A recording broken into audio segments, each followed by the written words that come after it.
नमस्कार मित्र हो, मैं चंद्रशेखर। आज हम चतुर्थ भाव का अधिपति विभिन्न भावों में होने पर कौन से फल प्राप्त होने की संभावनाएं, इस बारे में चर्चा करेंगे। हमने अभी तक लग्न, द्वितीय और तृतीय भाव देख चुका है। अब हम चतुर्थ भाव के अधिपति की बात करेंगे। हमें यह भी मालूम है कि कोई भी भावाधिपति अपने फल जिस भाव में स्थित हो उसका आधार लेके देता है, उसके आश्रय से देता है।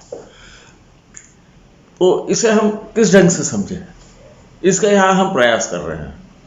हमें मालूम है कि चतुर्थ भाव सुख, माता, शिक्षण, उतना शिक्षण जो कोई कर्म करने के लिए या करियर जिसको आजकल बोलते हैं, व्यवसाय करने के लिए जो भी आपको योग्य लगता है, जो भी आप काम चालू करते हो, जब आप कुछ अर्जित करना चालू करते हो, उसके लिए जो भी शिक्षण लगता है, उस स्तर के शिक्षण की बात यहाँ हम कर रहे हैं। आजकल के ज़माने में आप उसको ग्रेजुएशन बोल सकते हैं, विशारद बोल सकते हैं। फिर वो माता का तो वो भाव है ही। वाहन, ये वाहन सहसा उस जातक ने खुद ने खरीदा हुआ। मकान, जमीन और उसके रिश्तेदार छोड़ के जो भी लोग उससे बहुत ज़्यादा करीबी है, उनका सबका ये प्रतिनिधित्व करता है। इसके व्यतिरिक्त यह मातृभूमि का भी प्रतिनिधित्व करता है, या जिस जगह पे ये जातक का जन्म हुआ उसका भी प्रतिनिधित्व करता है। इसी को इसलिए ये चतुर्थ भाव। अब यहाँ पर इसका स्वामी क्या फल देगा, वो इन्हीं चीज़ों के फल देगा जिस जिस भाव में बैठा है वहाँ से। तो नैसर्गिक है कि चतुर्थाधिपति यदि लग्न में बैठ गया तो ये जातक का शरीर है, ये शरीर सुख की अनुभूति करेगा। इसका अर्थ क्या है कि ये सहसा इसकी तबीयत वगैरह ठीक रहेगी, इसका स्वास्थ्य ठीक रहेगा। माता का इस पर प्रभाव होगा। इसका मतलब ये माता का मानेगा कि नहीं, ये तो चतुर्थ में कौन से भाव ग्रह है, कौन देख रहा है उस पर, परंतु माता के विचार का, आचारों का उस पर प्रभाव जरूर रहेगा। उसके व्यक्तित्व को उभरने में हो सकता है कि उसका शिक्षण भी एक उसका हिस्सा हो, है ना। फिर ये अच्छे जगह रहेगा, सुख प्राप्त होने के लिए अच्छे वाहन का प्रयोग करेगा। वो उसने खुद ने खरीदी है कि नहीं, ये हम नहीं बोल सकते। हो सकता है कि इसे कोई अधिकार पद प्राप्त होने से इसे उस जो भी वो जो संस्थान है वहाँ से उसको वाहन दिया जाए, ये भी हो सकता है। वो खुद का भी वाहन ले सकता है। ये सहसा अपने ही मातृभूमि में रहना पसंद करेगा। इसका मतलब वहाँ पर खुश रहेगा कि नहीं, ये विषय बहुत अलग है, उसको हम कभी फिर देखेंगे। वो शायद हम जब 12वें में जाएंगे इसको लेके, तब अब हम लोग उस पर बात करेंगे। फिर यही चतुर्थ शती द्वितीय भाव में गया तो क्या होता है, तो संपत्ति का स्रोत उसकी माता भी हो सकती है। मातृभूमि से ही वो शायद अपना धन अर्जित करेगा।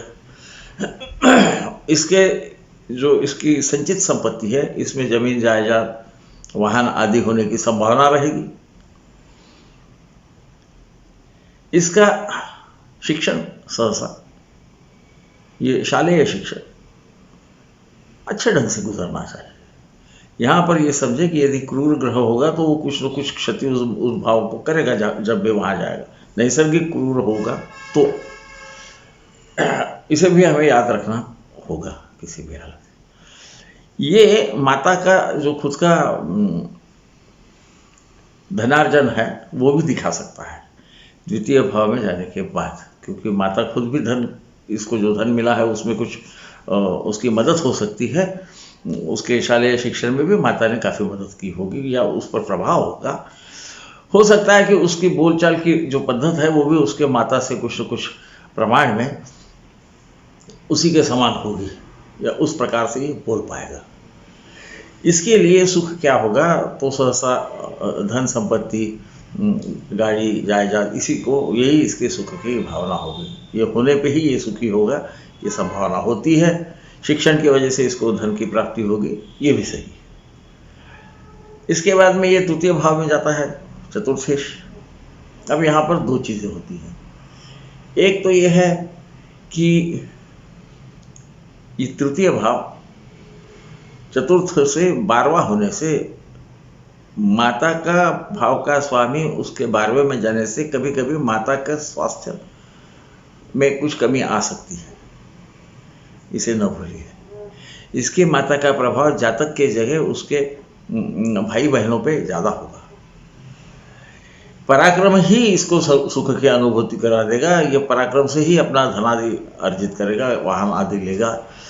तो यानी ये संचित धन नहीं है। संचित धन में जब जाती है ये सब चीज़ें, तो हो सकता है कि वो वसीयत में मिले, वो हो सकता है माता की वसीयत में मिलेगी यदि वो चतुर्थ या अष्टम में होगा, उसके बारे में बात करेंगे। तो इस प्रकार से हम देखते जाएंगे। इसके पराक्रम में इसके शिक्षण का भी कुछ न कुछ योगदान जरूर होगा, इसे हम न भूलें। ये सहसा अपने मातृभूमि में ही अपना कर्म करेगा, पराक्रम करेगा, और उसके वजह से उसे प्रसिद्धि मिलेगी। माता के, मेरे ख्याल से मैंने बोला ही है कि माता के शरीर को कुछ क्षति हो सकती है, उसकी तबीयत खराब वगैरह होना, उनका स्वास्थ्य गड़बड़ होना, ये संभावना है।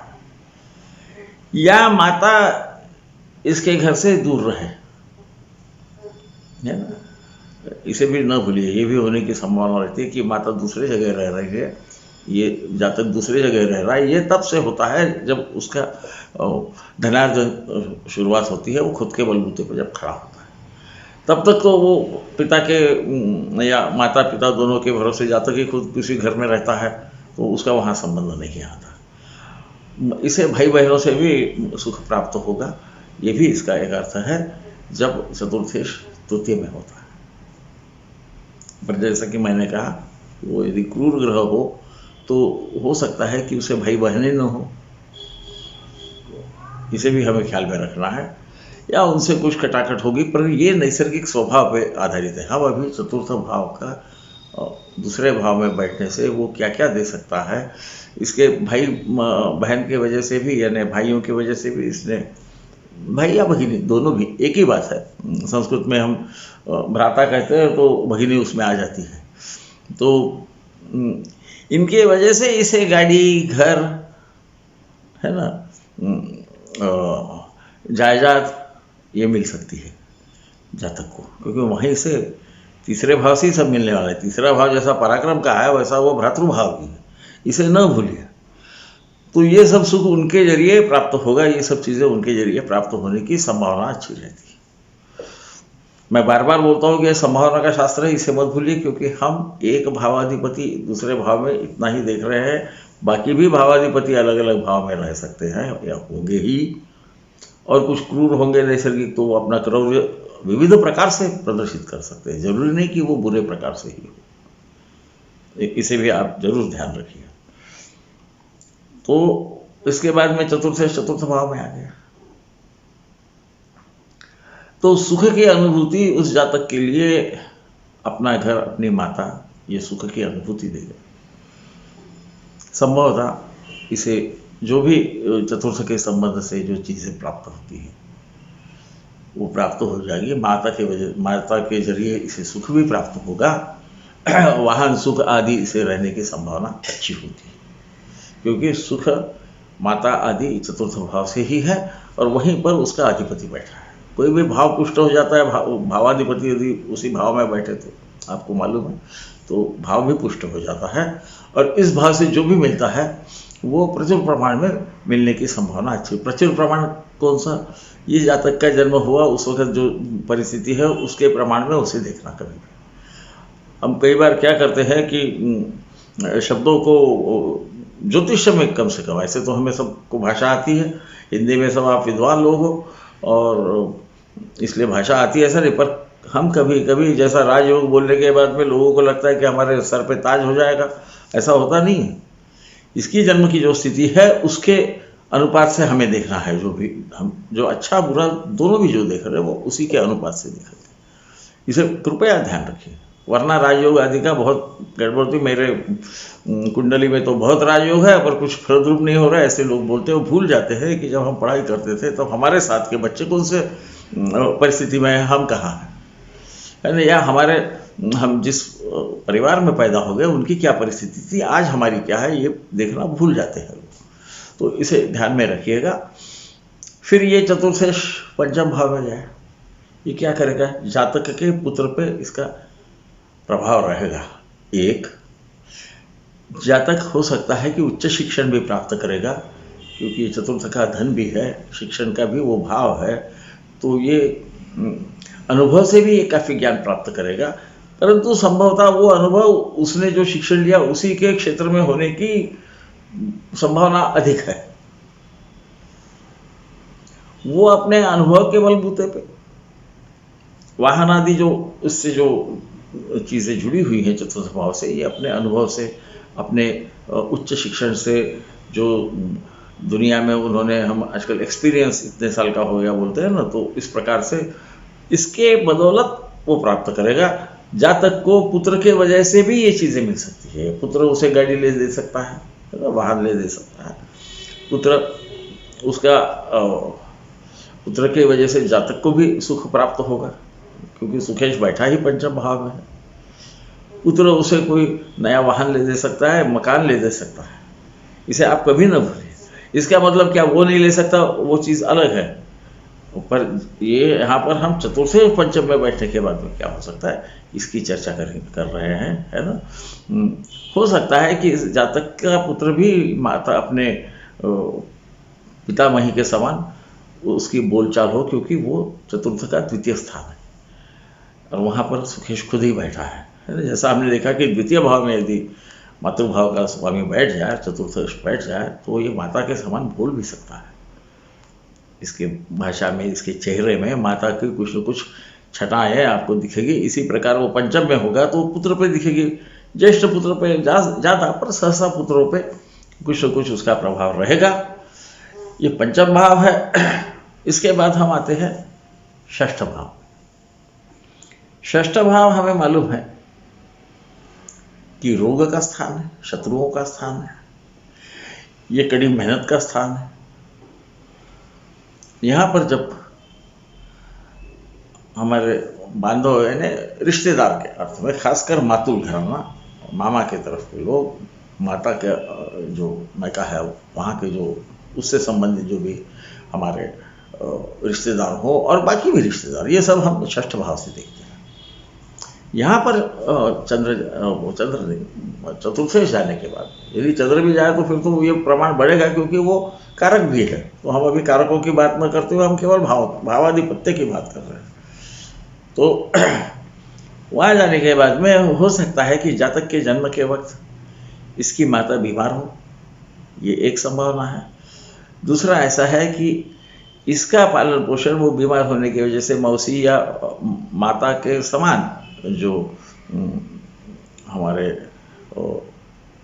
उसके स्त्री रिश्तेदार रहते हैं, मौसी है, चाची है, इन्होंने इसका संगोपन किया हो इस जातक का, ये संभावना वहाँ पर चंद्र भी रहे तो यह और बढ़ जाती है।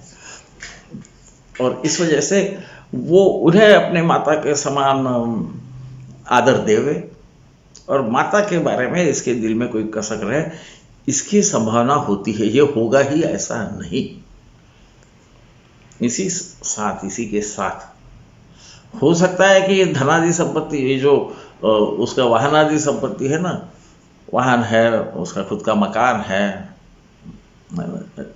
जमीन जायदाद है, ये हो सकता है कि ये कोर्ट के जरिए ही प्राप्त करे। तो हो सकता है ये वकील भी हो सकता है, तो होगा तो उसमें आपको अचरज करने की जरूरत नहीं, क्योंकि ये सब चीज़ें षष्ठ भाव से जातक को देने को तैयार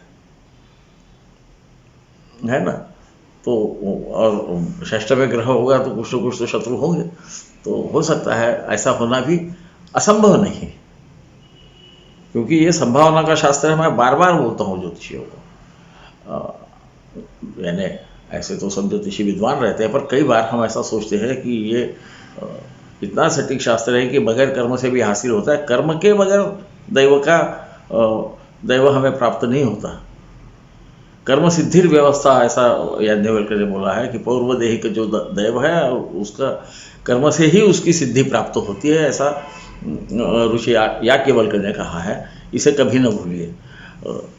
वो मेरे से कम लाखों गुना विद्वान थे और मैं विद्वानों की बातों पर विश्वास करता हूँ और देखता भी हूँ प्रत्यक्ष में कि कभी कभी हमने जो किसी को सलाह दी वो न मानने के बाद में उनको उस चीज़ की फल की प्राप्ति होती नहीं है, उनको बुरा लगता है कि ऐसा कैसा हो गया। या हमें भी कई बार, जब मैं जवान था तब मुझे ऐसा लगता था कि मेरी कैसी गलती हो गई।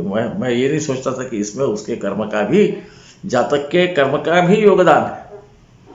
कोई भी भविष्यगतन फलद्रूप होने के लिए उसकी जरूरत पड़ती है। ये षष्ठ भाव हो गया। सप्तम भाव में आ गया कि तो क्या होगा।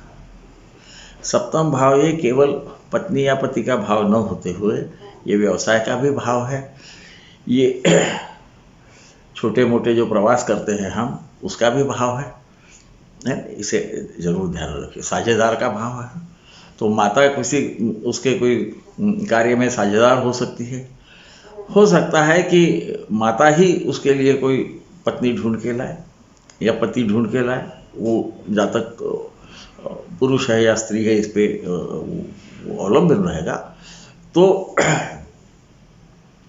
या इसका व्यवसाय इसके मातृभूमि में ही है, बाहर नहीं है, और इसे छोटे छोटे प्रवास करने में अच्छा भी लगता हो, सुख की अनुभूति हो सकता है कि व्यवसाय के मार्ग से ही अपनी संपत्ति आदि बनाए। सप्तम भाव व्यवसाय का भी है, इसे न भूलिए। परंतु इसमें एक और चीज हो सकती है। कभी कभी माता उसके पत्नी पे प्रभाव डालने के प्रयत्न में, क्योंकि चतुर्थ है, सास बहू में या सास और जवाई में कुछ खटपटी भी होने की संभावना होती है। खासकर ये यदि क्रूर ग्रह हो, नैसर्गिक क्रूर हो, तो ये संभावना भी होती है। क्योंकि माता उसके पत्नी के जरिए खुद को प्रदर्शित करने को देखती है। का अर्थ ऐसा है कि वो पत्नी को बताते रहेगी कि मैं ऐसी सब्जी बनाती थी, तू भी ऐसी बना। और वो शायद पत्नी को, या पति होगा तो उसको बोलती होगी कि मेरे पति उसको घुमाने को लेके जाते थे, तू भी लेके जा, आदि जो भी या खाना अच्छा बना के दे, ऐसा वगैरह बता सकती है। तो ऐसा होने से कभी कभी माता जी के वजह से इसके हमारे साझेदार पति या पत्नी जो भी है, उनके संबंधों में थोड़ी खटास पैदा हो सकती है। इसे न भूलिए, क्योंकि हम सब अच्छा देखते हैं। सहसा मैंने पढ़ा है काफ़ी ग्रंथों में कि अच्छा बोला गया है। वो सही भी था, क्योंकि ये शास्त्र जो है, ये जो लोग तकलीफ में आने की वजह से आते हैं, तो इनको बुरा बताने से अच्छा बताओ, ये सही है। वो बताना क्या, ये तो ज्योतिष के हाथ में। पर हो क्या सकता है, इसकी मैं केवल आपको सूचना दे सकता हूँ। और आप इतने दिन से उदार मन से उसे सुनते भी आए हैं, कई बार उसकी तारीफ भी की है। तो जो भी है, तो ऐसा है। तो अभी हम अष्टम भाव में जाएंगे। अष्टम भाव में चतुर्थ से जाने के बाद लोगों को ऐसा लगता है कि इसके सुख का व्यय हो जाएगा, या माता का ध्यान। तो ऐसा होता नहीं, क्योंकि ये माता के लिए तो उसका पंचम भाव है। ये माता ने जो अनुभव से ज्ञान प्राप्त किया, उसका भी भाव वही अष्टम भाव है। सुख अचानक प्राप्त हो, या सुखादि जो चीज़ें हैं ये प्राप्त होने में, क्योंकि ये संशोधन का भी भाव है। किसी विशिष्ट चीज़ में संशोधन करने की वजह से भी ये प्राप्त हो। माता से वसीयत के स्वरूप में भी ये प्राप्त हो सकता है, क्योंकि वो वसीयत का भी भाव है ना। पैतृक संपत्ति हम बोलते हैं, पर पिता में माता आ गई, इसे कभी ना भूलिए। और माता की भी कई बार खुद की संपत्ति होती है, ये अष्टम में होने से वो मिल सकती है, ये संभावना है, इसे न भूलिए। उसके बाद हम आते हैं, ऐसा भी माता की वजह से हमारा जन्म होता है, तो वो तो देती है हमें कुछ न कुछ। उसके भी जो या डीएनए बोलते हैं ना आजकल, हाँ, वो हमारे में भी रहते हैं, या रादर क्रोमोसोम्स रहते हैं। उसके बाद में नवम भाव में जाता है ये सुख का भाव, चतुर्थाधिपति नवम में जाने के बाद में माता का पिता पे अपने ज़्यादा प्रभाव है, ऐसा जातक को लग सकता है। कई बार माता पिता में एक दूसरे से थोड़ा सा कटुता हो सकती है, क्योंकि चतुर्थ भाव का स्वामी अपने से षष्ठ भाव में जाके बैठा है, इसे न भूलिए। और नवम भाव के लिए वो अष्टमेश है, तो कभी कभी पिताजी की तबीयत खराब हो सकती है, ये भी संभावना होती है। परंतु सुखादि जो आदि चीज़ें हैं ये संभवतः उसे उसके भाग्य की भी उसमें बहुत सारी भूमिका होगी मिलने में जातक के, और उसके पिता का भी उसमें सहयोग होगा, है ना। या पिता और माता बहुत ही एक दूसरे से बहुत नज़दीकी उनका रिश्ता होगा, दोनों मिलकर काम कर सकते हैं इसके भाग्य की वृद्धि के लिए। आपसी के संबंधों की मैं बात नहीं कर रहा, इसके भाग्य की वृद्धि की हम बात कर रहे हैं। उसके बाद में क्या होता है, तो ये नैसर्गिक के 9 के बाद में 10 में जाएगा, तो 10वें भाव में जाने के बाद में ये खुद के भाव को देखेगा, चतुर्थ भाव को पुष्ट करेगा। वो जिस भी चीज़ का प्रतिनिधित्व करता है ग्रह चतुर्थेश, उस चीज़ का इसका शिक्षण होने की संभावना है, और इसका शिक्षण और इसका कार्य ये दोनों एक दूसरे पे आधारित होंगे। इसका मतलब इसने जो पढ़ाई की है उसी क्षेत्र का कर्म करने की संभावना ज़्यादा है, क्योंकि कई बार लोगों को हम देखते हैं कि वो पढ़ाई एक जगह एक प्रकार की करते हैं, काम दूसरा करते हैं, है ना। तो वो शायद पंचम भाव का जब स्वामी वहाँ जाएगा, पंचम भाव की हम जब बात करेंगे तो इस बारे में हम बात करेंगे।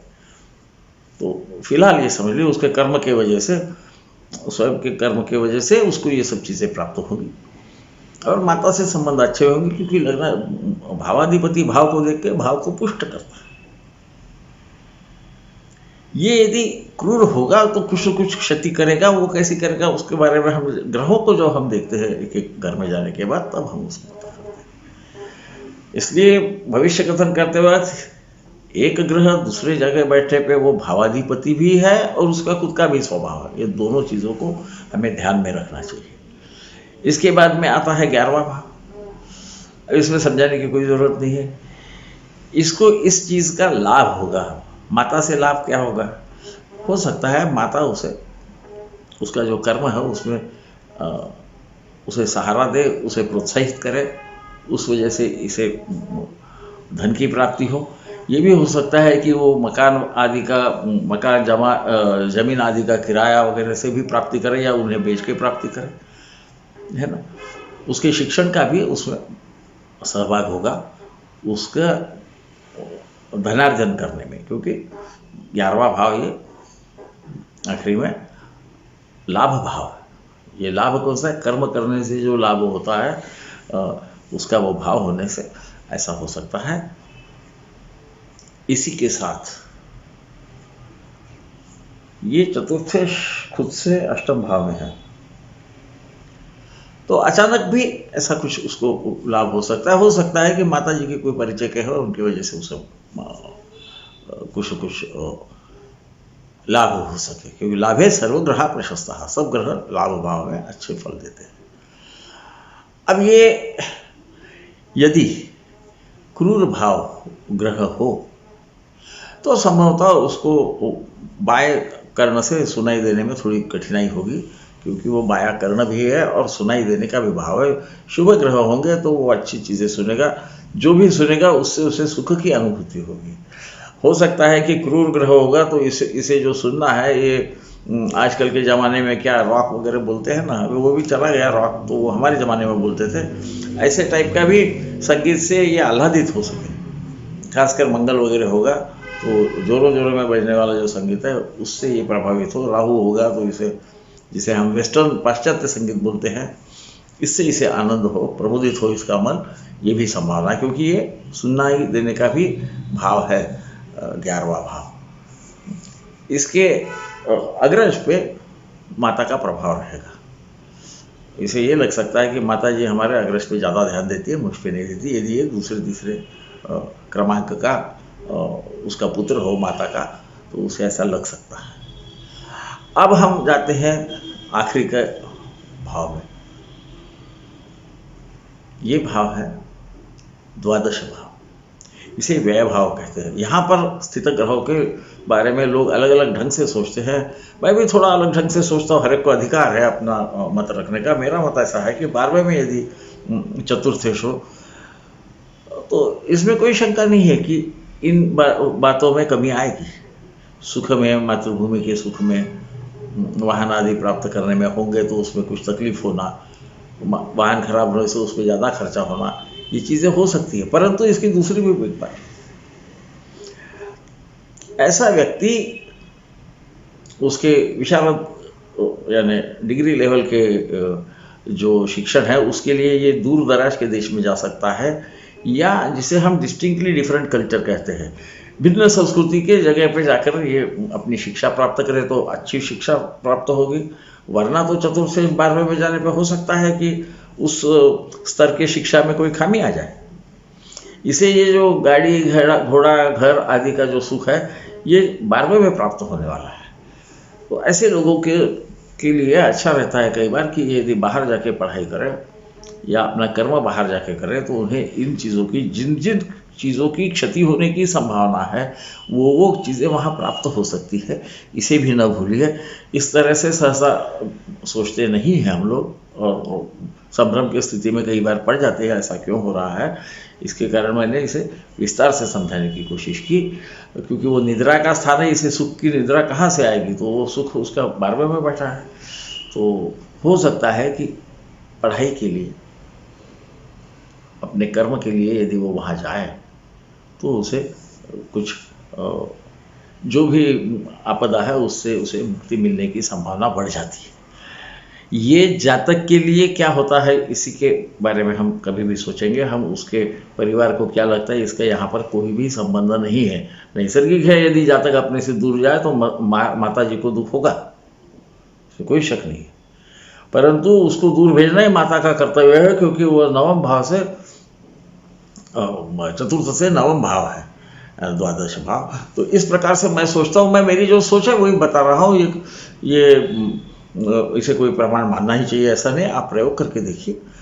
यदि सफलता प्राप्त होती तो उसे स्वीकार कीजिए, नहीं होती तो दोष मुझे दीजिए। और इतना कह के मैं ये संभाषण यहीं खत्म करता हूँ। आपने मुझे बड़े प्यार से सुना, आप सुनते रहते हैं, मुझे प्रोत्साहित करते हैं, इसके लिए धन्यवाद। शुभ रजनी।